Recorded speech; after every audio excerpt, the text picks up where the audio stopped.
एक बार की बात है, हीरा अपने दोस्त के साथ देर रात घर लौट रहा होता है।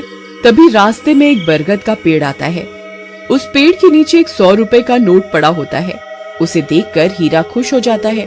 अरे वाह वाह वाह, आज तो लॉटरी लग गई। रामू भाई वो देखो 100 रुपए का नोट। फिर हीरा वो पैसे उठा लेता है। तभी उन्हें पेड़ में से अजीब सी आवाज आती है।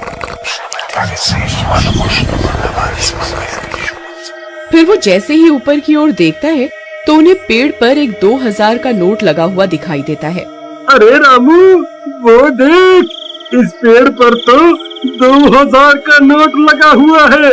मुझे तो यकीन ही नहीं होता भाई। भाई क्या पता ये पेड़ सच में पैसे देने वाला पेड़ हो। एक काम करो, तुम जल्दी से पेड़ पर चढ़ जाओ और वो नोट तोड़ कर ले आओ। फिर वो 2000 का नोट तोड़ने के लिए पेड़ पर चढ़ जाता है और कुछ ही देर में वो नोट तोड़ लेता है। रामू भाई ये नोट तो बिल्कुल असली है। अरे वाह वाह वाह, आज तो मजा ही आ गया। चलो भाई अब जल्दी से नीचे आ जाओ, कहीं कोई हमें नोट तोड़ते हुए ना देख ले। अब तो हम पार्टी करेंगे। अरे हीरा भाई कहाँ रह गए? जल्दी नीचे आओ, कोई हमें देख ना ले। अरे हीरा भाई कहाँ रह गए? नीचे क्यों नहीं उतर रहे? कहीं तुम अकेले ही इन 2000 रुपयों को हजम तो नहीं करना चाहते भाई? तभी हीरा की चीखने की आवाज आती है। अरे क्या हुआ भाई, सब ठीक तो है? अरे यार क्या करूं, ये तो दिखाई भी नहीं दे रहा। अरे भाई तुम ठीक तो हो? क्या करूं? हाँ, मुझे ही ऊपर जाकर देखना होगा ये आखिर माजरा क्या है। फिर रामू भी पेड़ पर चढ़ने लगता है। तभी पेड़ से किसी के गुर्राने की आवाज आती है। रामू वहीं रुक जाता है।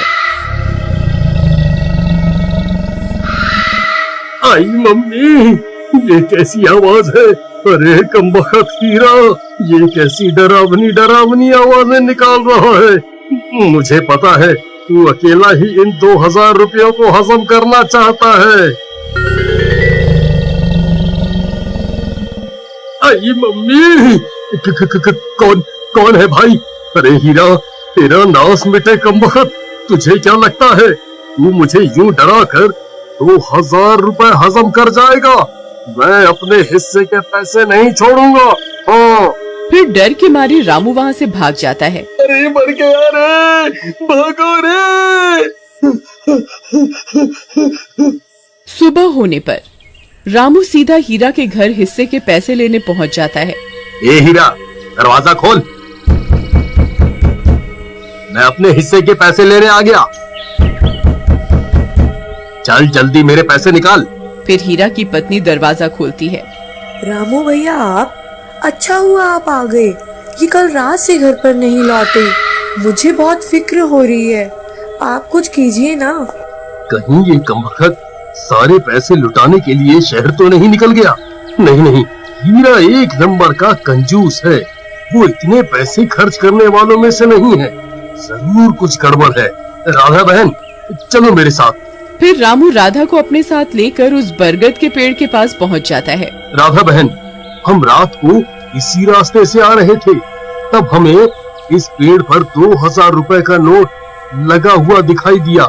उसे तोड़ने के लिए हीरा ऊपर चढ़ा था, लेकिन वापस नहीं आया। तभी कुछ गांव वाले भी वहां पहुंच जाते हैं। फिर रामू सबको पैसों की बात बताता है। अरे भाई हरिया, जरा पेड़ पर चढ़कर तो देख, हीरा भाई वहाँ है या नहीं? फिर हरिया पेड़ पर चढ़ जाता है और बहुत देर ढूंढने पर भी उसे हीरा का कोई नामो निशान नहीं मिलता। भाई यहाँ ऊपर कोई आदमी नहीं है।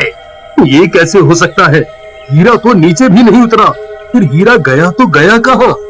कहीं वो चुड़ैल उसे खा तो नहीं गई जो रात को अजीब सी आवाजें निकाल रही थी? फिर सब गांव वाले वहां से चले जाते हैं और राधा रोने लगती है। जी आप कहाँ चले गए जी? अब मैं आपको कहाँ ढूंढूं? तुम रो नहीं बहन, हीरा जरूर मिल जाएगा। हम रात होने पर यहाँ दोबारा आएंगे। फिर वे दोनों भी वहाँ से चले जाते हैं।